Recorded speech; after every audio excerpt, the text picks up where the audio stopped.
So you are in the market for the new XPlad or SPlad and you can't decide. The goal of my video today is to pretty much explain the differences kind of right in front of you for you to see, and as a former Model S Plaid owner, to give you a perspective of not only being a former owner, but what I think of the two vehicles and some things that might, help you out in this situation. So, first one being that you guys are probably all wondering about are specs. So, most of these are performance specs, if not all of them. 0 to 60 for the S Plaid is 1.9, and that's obviously with 1 foot rollout at the drag strip on a prep surface, but usually on the street you're going to get between 2.1 and 2.3. I have got 2 seconds, but yeah, that's that. For the X Plaid, you are looking at 2.5, and that's pretty consistent on the street. The 1.9 obviously is a little bit of a marketing thing that Tesla did. Weight-wise, now this is the new updated weight. I believe the X Plaid gained maybe 10 or 20, but the S Plaid went over to 48.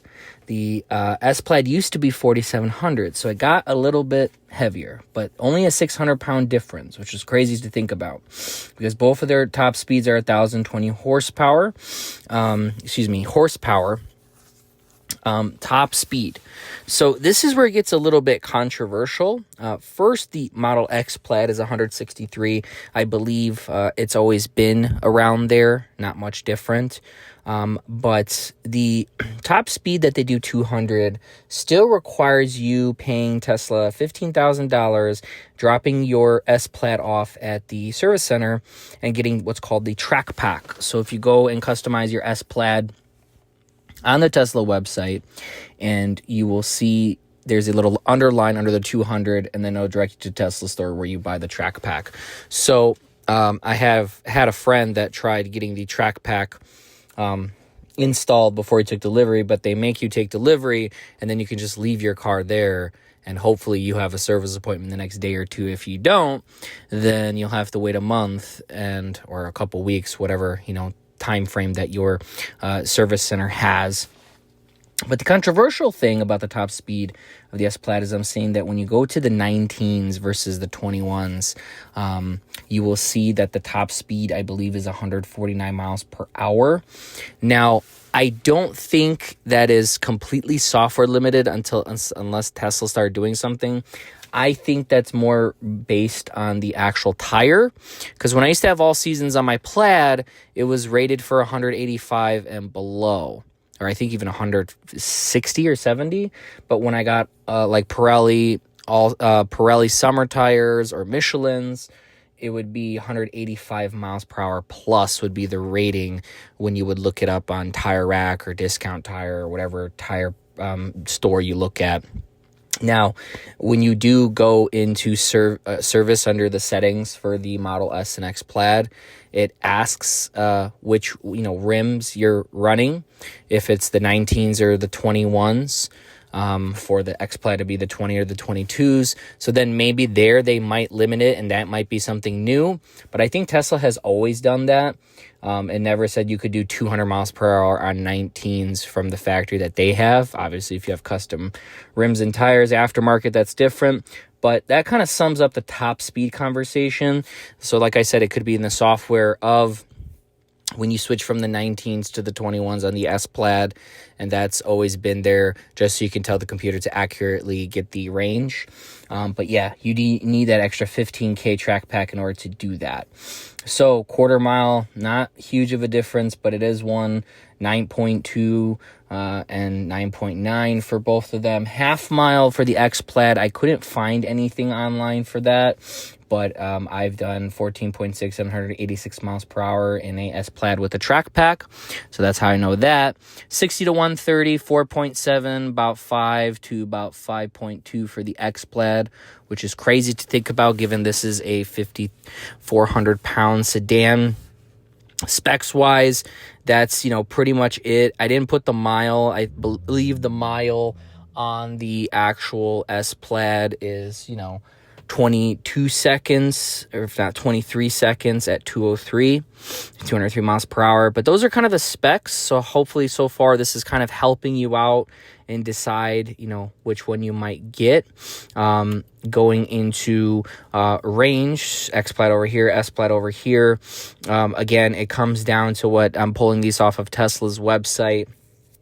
For range, if you have the 20s, you get 335 miles per hour. And I kind of did this backwards here, versus the 19s, you get 410 miles per hour. And then the bigger ones, the 22s on the X for 303, 386 miles per hour on the 21s. So it seems like the range of the S-Plaid has increased a bit, and they probably just did that with just some, clever chemistry in the battery and just, stuff like that. It's definitely not weight, because it gained some weight, and it's probably from the different bumpers and the front and rear fascias. But that's kind of, where it lies with range. Now, obviously, as a former Plaid owner, like I mentioned at the beginning of this video, you're not going to get near anywhere these range numbers if you're constantly flooring it.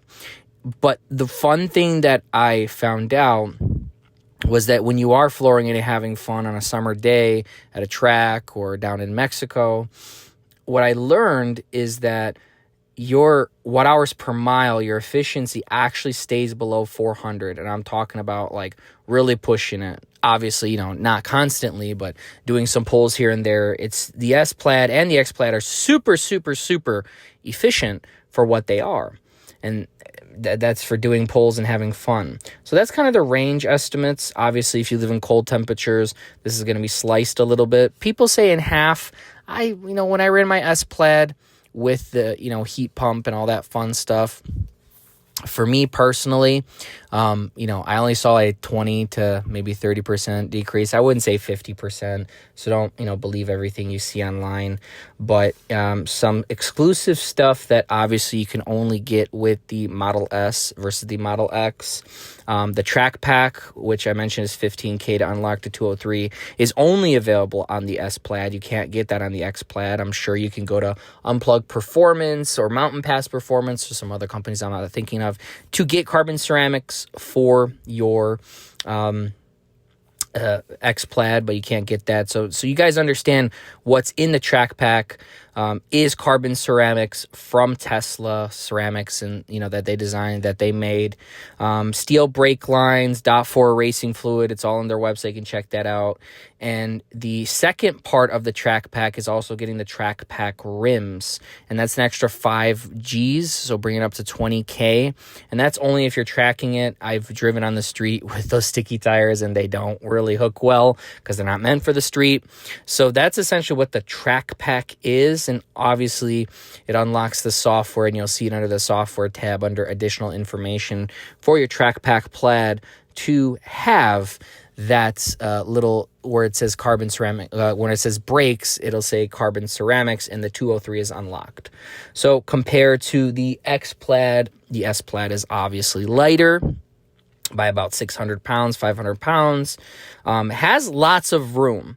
You can't kind of see it here, but there's a little privacy protector magnetic thing when you open the trunk. And when you open that up, there is no area there that's blocking it. It's completely full. So I've seen people online, gapping Ferraris and Lamborghinis and McLarens, and then going to Home Depot and putting a bunch of stuff in the back of their S-Plaid, which I believe the weight that can support it is around 750 to 800 actual weight in the vehicle with passengers and cargo. I've looked that up recently. And it still handles like a complete beast. So there's tons of room in the S-Plaid, especially when you shuffle the seats around, move stuff around.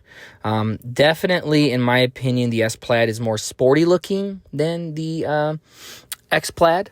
But yeah, those are the main 4 takeaways with the track pack and being lighter, being the more sportier and more kind of main points here. Now, moving on to the X-Plaid, still an amazing vehicle. You're still going to gap 95% of cars on the road. But the big selling point, I would say, is the Falcon Wing doors and the front and driver's side doors and the trunk. And the front, unfortunately, isn't included in this, but they all open from the screen. and they can be closed from the app and open from the app as well. When you approach the driver's door, it pops out for you. When you press these, you can't see them here, but they're buttons. And when you go ahead and press those, they actually, open up as well automatically. But again, you can do this from the app or from the screen, open and close. Obviously, much, much, much more room than the XPlad because you can seat up to 6 to 7 people in this thing. It's pretty much a 1,000 horsepower minivan. And then obviously the real big point which the XPlad can do, but Tesla, advertises that, you can't get it in the United States for the XPlad is a tow hitch. And that is included with the XPlad that the service center installs for you right away at delivery. Can tow up to 50 to 500 pounds. And yes, I've seen people tow an empty trailer with the XPlad and still gap a Hellcat. Ask me how I know in the comments.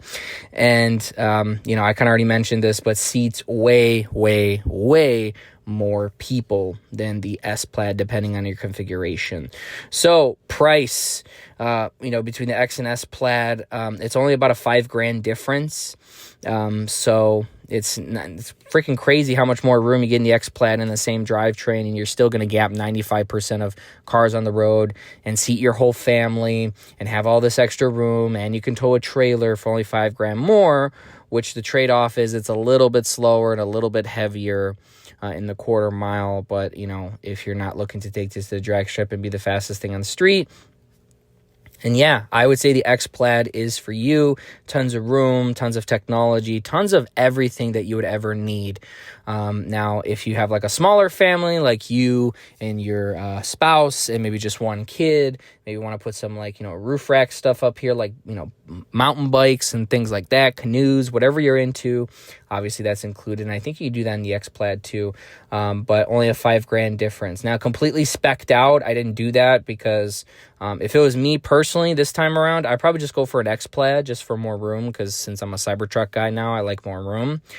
Still gap 95% of cars on the road. I would do the light blue with the 22s and the beige seats. It would look really amazing. Same thing on the XPlad. I'm just not a fan of the XPlad. I guess you could call them the 21s. Maybe I'll change my mind like I did for the Model Y in person. But that's kind of my thoughts. So that covers, kind of the price, the difference between the two, the range, the specs. That's pretty much everything. Obviously, you going in person and seeing the two and to see if there's a difference, would be nice. Every delivery and service center with Tesla is different, so I'm not sure if they're going to have both of them, but I'm pretty sure they're going to have them soon, since they just essentially kind of refreshed them or just gave them a little bit of love. So, this is completely up to you, but it just all comes down to your personal situation and what you're looking for. And, just some final thoughts. If you haven't seen my other video on the XPlad or where I thought it was going, and then in my second video that came out a couple days ago on how I was completely wrong and they didn't do anything performance-wise. That's why I'm holding off on actually getting a new Plaid, because there's so many used Plaids out there with great deals. I'm actually eyeing a track pack Plaid already pre-installed from somebody that I know personally. Might actually get it in a few months, but not sure yet. But yeah, there's so many good deals on some used ones, not downplaying Tesla or these, but, one of the things that they also got that just came to mind before ending the video is the ambient lighting that the Cybertruck 3 and Y have.